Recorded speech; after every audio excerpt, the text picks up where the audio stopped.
गुरु तो गुरु होता है। गुरु आशीर्वाद तो बिना कारण के ही देता है। कोई कारण नहीं होता उसके आशीर्वाद के पीछे। गुरु बेशर्त देता है, लेकिन तुम ले पाओगे या ना ले पाओगे ये तुम पर निर्भर है। इतना ही काफी नहीं है कि कोई दे और तुम ले लो। तुम्हें उसमें कुछ दिखाई भी पड़ना चाहिए, तभी तुम लोगे।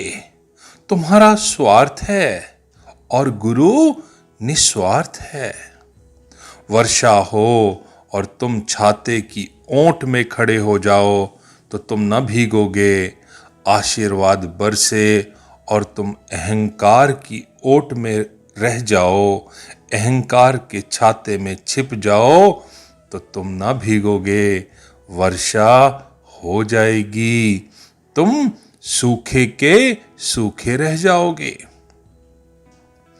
तुम्हारी तैयारी होनी चाहिए आशीर्वाद के लिए। तुम्हारा स्वीकार का भाव चाहिए। तुम्हें ग्रहण करने की क्षमता चाहिए। तुम चौकोर की भांति मुंह खोलकर आकाश की तरफ प्रार्थना से भरा हुआ हृदय चाहिए कि स्वाति की बूंद तुम्हारे मुंह में ऐसे ही ना गिरेगी।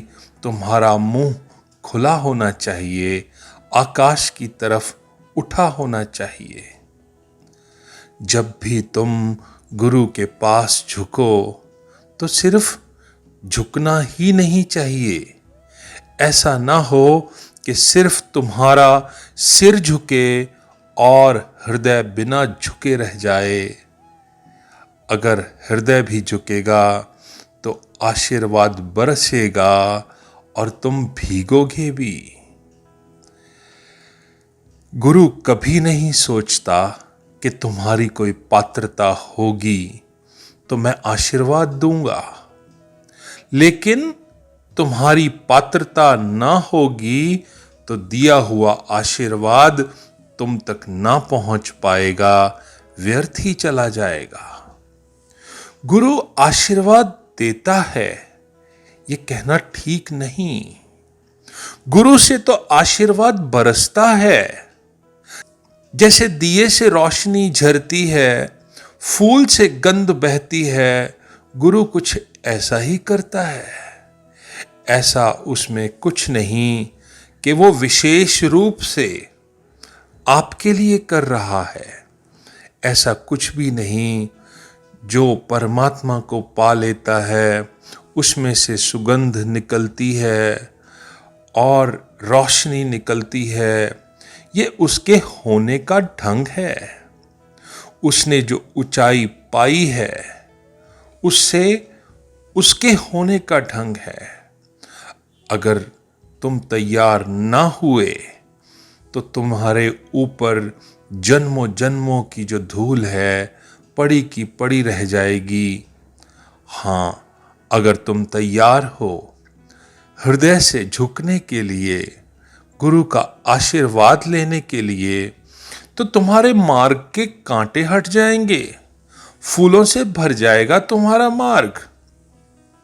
जन्मों जन्मों की धूल जो तुम पर जमी हुई है वो बह जाएगी। आशीर्वाद लेने की कला झुकने की कला है। वह अहंकार को हटाने की कला है। वह स्वीकार भाव है, आस्तिकता है, श्रद्धा है, आस्था है, प्रेम है और यही सब कुछ है। गुरु का आशीर्वाद तो दान है। गुरु देता नहीं है आशीर्वाद, गुरु के होने में ही उसका आशीर्वाद समाया है। ऐसा कभी मत समझना कि वो तुम्हारे लिए कोई विशेष आशीर्वाद देगा। अगर कोई ना भी हो, एकांत में भी अगर कोई दिया जले तो रोशनी निकलती है, प्रकाश पड़ता है उस वीराने में भी। अगर निर्जन में भी फूल खिले, कोई राह पर ना निकले, तो किसी को कानों कान खबर न होगी शायद। निर्जन में कोई फूल खिला किसको खबर, लेकिन सुगंध तो झरती ही रहेगी, सुगंध तो भरती ही रहेगी हवाओं में। फूल तो अपने आप को लुटा देता है, इससे उसको कोई फर्क नहीं पड़ता कि कोई था या नहीं, किसी का होना या ना होना तो बस एक संयोग है। फूल खिल गया तो सुगंध का बिखरना नियति है। गुरु वही है जिससे आशीर्वाद ऐसे बिखरता है जैसे फूल खिल गए और गंध बिखरती है।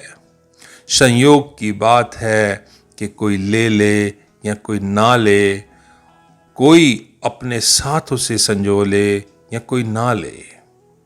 संयोग की बात है कि कोई इन प्रकाश की किरणों को संभाल ले अपने हाथों में, और कोई अपने अंधेरे रास्तों के चिराग जला ले इस रोशनी से। आशीर्वाद दिया नहीं जाता, गुरु के होने का ढंग है, वो प्रसाद रूप है। जब फूल खिलता है तो गंध बिखरती है। गंध है क्या? बीज में छिपी थी कि फूल में प्रकट हुई? बीज में बंद थी गंध, पर फूल में खिली। लंबी यात्रा करनी पड़ी, बीज अंकुर बना, कितनी कठिनाइयां थी, फिर फूल बना। जमीन को फोड़कर बाहर आया, कितना कोमल था वो अंकुर, कितना संघर्ष किया, फूल बना, खिला और गंध बिखरी। गुरु जो तुम्हारे भीतर होने वाला कल है, तुम्हारा जो भविष्य है, वो तुम्हारे गुरु का वर्तमान है। अगर तुम बीज रूप में हो तो वो गंध हो गया है। अगर तुम बंद झरने हो, राह नहीं खोज पा रहे, तो वो सागर में मिल गया है। गुरु तुम्हारा भविष्य है। गुरु में तुम अपने होने की आखिरी संभावना का दर्शन पाते हो। गुरु का आशीर्वाद बहुत अमूल्य है। गुरु के आशीर्वाद का अर्थ है गुरु का तुम्हारे वर्तमान और तुम्हारे भविष्य का मिलन होना। गुरु तुम्हारे वर्तमान पर झरता है। गुरु माध्यम है, तुम जो नहीं हो अभी और हो सकते हो, उसकी खबर है। अगर तुम ठीक से झुक जाओ तो उसका आशीर्वाद तुम्हारे लिए एक ऊर्ध्व यात्रा बन जाएगी।